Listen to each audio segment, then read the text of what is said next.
Sa laing balita, ginapaspasan na sa National Housing Authority ang pagtapos sa 4,500 temporary shelters sa mga internally displaced persons o IDP sa Marawi City. Ano report? Ginapaspasan na karon ang clearing sa mga area nga grabing apektado sa Marawi Siege. Target sa National Housing Authority nga una matapos ang tuig 2019, makabalik na ang mga residente sa mga area nga luwas.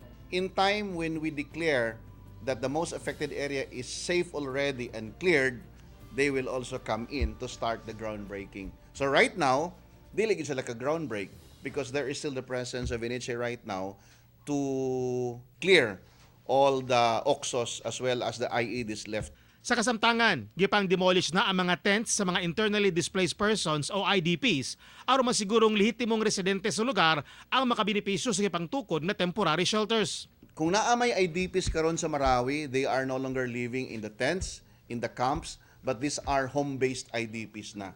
Issue na ko mga 2 months ago, 3 months ago na dapat wala na ng mga, if you go to Marawi, left side, pinademolish na ako na siya. Because the moment you don't demolish the structure, ang tendency, puy-an og lain. 6,000 ka mga balay ang kinahanglang mahuman sa NHA apan malaumon si eskalada nga matapos og kapuy-an na ang 4,500 ka mga temporary shelters una matapos ning tuiga. We have Sagunsungan, Buganga, we have Rorogagos, then Dulay. These are all our sites in Marawi. Hopefully, mga around 6,000 in all atong ma-provide na para sa mga IDPs nato. Temporary. But we will have the 2,000 permanent shelter. Pasalig sa NHA nga sa tuig 2021 matapos na nilatanan ang mga proyekto alang sa mga IDPs sa Marawi City.